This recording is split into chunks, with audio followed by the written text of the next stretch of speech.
Assalamualaikum warahmatullahi wabarakatuh. Di sini saya Ahmad Daryono dengan NPM 180404006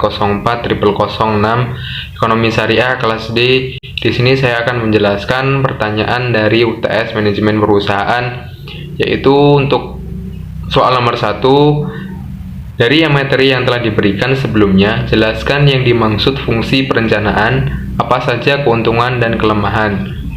Yang pertama yaitu fungsi perencanaan didefinisikan sebagai suatu proses mengambil keputusan sehubungan dengan hasil yang diinginkan dengan penggunaan sumber daya dan pembuatan suatu sistem komunikasi yang memungkinkan pelapor dan pengambilan hasil akhir serta perbandingan.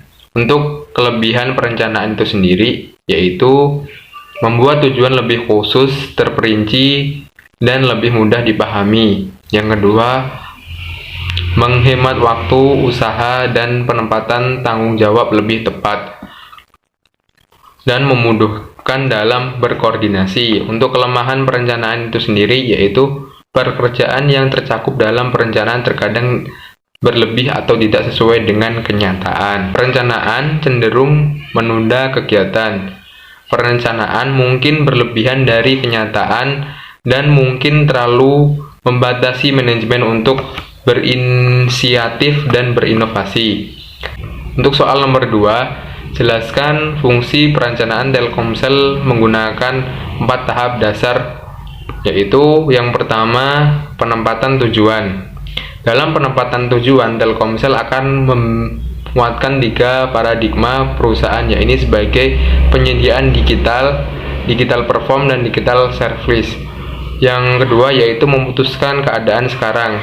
Dalam memutuskan keadaan sekarang yaitu dalam situasi pandemi seperti ini, kebutuhan jaringan layanan sangat banyak karena digunakan daring akan semakin meningkat di jenjang pendidikan. Yang ketiga yaitu mengidentifikasi segala kemudahan dan hambatan. Peta persaingan bisnis mobile akan turut dipengaruhi oleh perencanaan manajer dari 2 operator Telkomsel.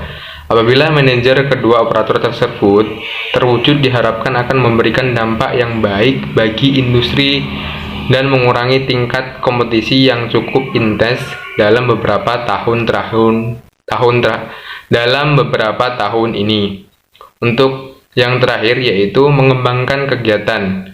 Dalam mengembangkan kegiatan, Telkomsel memberikan yaitu memfokuskan untuk mengembangkan sebuah bisnis digital yang didirikan dari prima dan merata hingga memperluas portofolio melalui layanan digital Telkomsel. Untuk soal nomor 3, jelaskan apa yang dimaksud dengan etika bisnis dan tanggung jawab sosial. Etika bisnis itu sendiri yaitu suatu kode etik perilaku perusahaan berdasarkan nilai-nilai moral dan norma yang dijadikan tuntutan pedoman berperilaku dalam menjalankan kegiatan perusahaan atau berusaha. Etika bisnis ini sangat penting diterapkan dalam perusahaan agar perusahaan memiliki fondasi yang kuat dalam menciptakan value yang tinggi.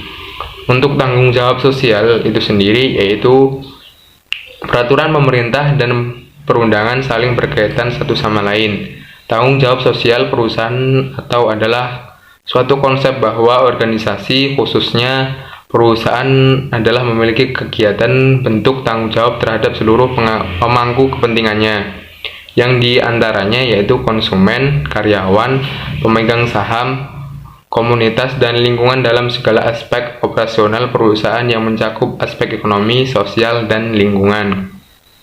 Untuk soal yang terakhir atau nomor 4, ada pernyataan bahwa tanggung sosial mengurangi bagi perusahaan karena dapat mengurangi profit dan membutuhkan biaya yang besar.